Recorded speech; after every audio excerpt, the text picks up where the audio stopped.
these people that you're comparing yourself to, you don't really know very well.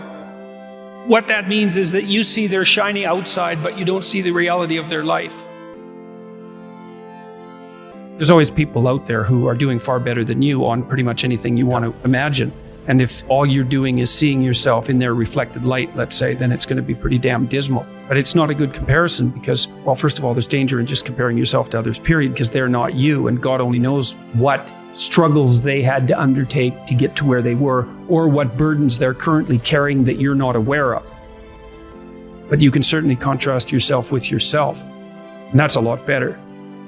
It is the only way. Well, it's also the only way of really measuring anything approximating proper improvement. You can actually tell when you're a little better than you were yesterday. Right.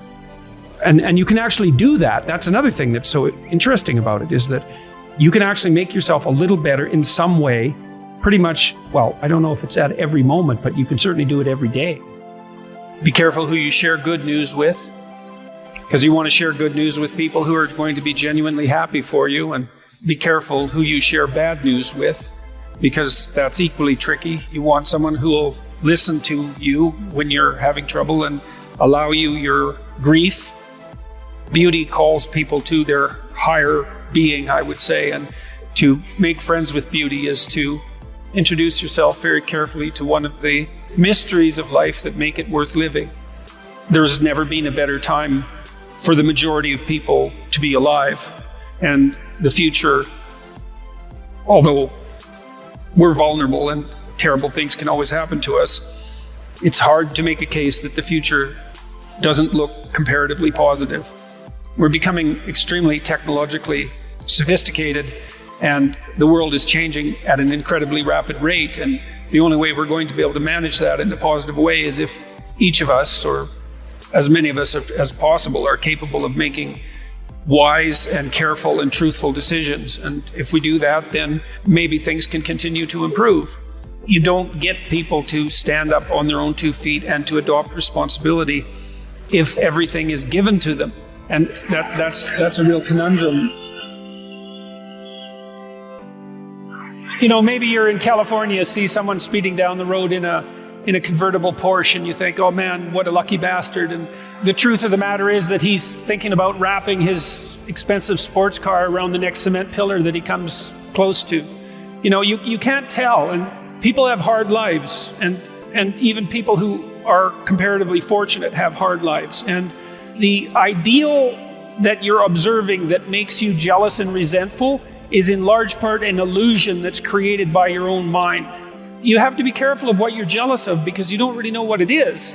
And then the other thing that's kind of useful is to understand you're quite different from other people, and you shouldn't be comparing yourself to them because they're not like you. They don't have your family. They don't have your temperament. They don't have your troubles. They don't have your abilities. The only person that has those is you. One of the rules, I think it's rule 4, is compare yourself to who you were yesterday and not to who someone else is today. And see, that's a game you can win. The possibility that you can make yourself slightly better on a continual basis is, I think that's something that's accessible to everyone. I think that's equivalent to leading a virtuous life. And there is something to be said for virtue and truth. You know, and that is one thing. Another thing that I've noticed about people who've been phenomenally successful is that they really do everything they can to live a truthful life. And you can get a bloody long ways by being honest. You got to know that there are differences in intelligence. It's really important. If you go into a job and you're not smart enough for that job, you're going to have one bloody miserable time. And you're going to make life wretched for the people around you because you won't be able to handle the position. But what you really want to do, as far as I can tell, if you want to maximize your chances for both success and let's say well-being, is you want to find a strata of occupation in which you would have an intelligence that would put you in the upper quartile. That's perfect. Then you're a big fish in a small pond. And you don't want to be the stupidest guy in the room. It's a bloody rough place to be. So, and you probably don't want to be the smartest guy in the room either, because what that probably means is you should be in a different room. If you want to be the best at what you're doing, bar none, then having an IQ of above 145 is a necessity, and maybe you're pushing 160 in some situations, and maybe that's making you one person in 10,000 or even one person in 100,000. And then also, to really be good at it, you probably have to be reasonably stress tolerant and also somewhat conscientious. Why is it that smart people are at the top of dominance hierarchies? And the answer to that, in part, is because they get there first, right? I mean, everything's a race, roughly speaking. And the faster you are, the more likely you are to be at the forefront of the pack. And intelligence, in large part, is speed. That's not all of it is. So if you're moving towards something difficult rapidly, the faster people are going to get there first. You're going to have to put some effort into your life. And you need to be motivated to do that. And so what are the potential sources of motivation? Well, you could think about them in the big five manner. You know, if you're extroverted, you want friends. If you're agreeable, you want an intimate relationship. If you're disagreeable, you want to win competitions. If you're open, you want to engage in creative activity. If you're high in neuroticism, you want security. Okay, so those are all sources of potential motivation that you could draw on, that you could tailor to your own, your own personality. But then there are dimensions that you want to consider your life across. And so we ask people about, well, if you could have your life the way you wanted it in 3 to 5 years, if you were taking care of yourself properly, what would you want from your friendships? What would you want from your intimate relationship? How would you like to structure your family? What do you want for your career? Well, how are you going to use your time outside of your job? And how are you going to regulate your mental and physical health, and maybe also your drug and alcohol use, because that's a good place to auger down. And that tangles in your incentive reward system. We talked about the dopaminergic incentive reward system, and that's the thing that keeps you moving forward.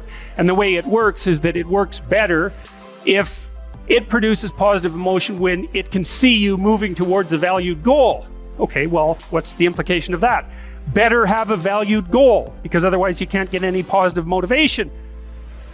Most creative people fail at producing their creative product and monetizing it, right? So your default position, if you're a creative person, is you're going to fail. And that's because it's hard to come up with something new, and it's hard to present it to the market at the right time, and it's hard to market it. Like, those things are really, really difficult. And so what successful entrepreneurs do is they just keep doing it over and over and over and over and over and over and over. And eventually, if they're fortunate, one of their ideas happens to hit the right place at the right time. Even if your idea is good, that doesn't mean it will be successful. There's so many things that have to be taken into account. So this is partly why persistence, and that's part of conscientiousness, is so useful. It's like persistence is helpful because it enables you to run many, many experiments. And you need to know that the baseline is failure. It's important, because otherwise you'll blame that on yourself.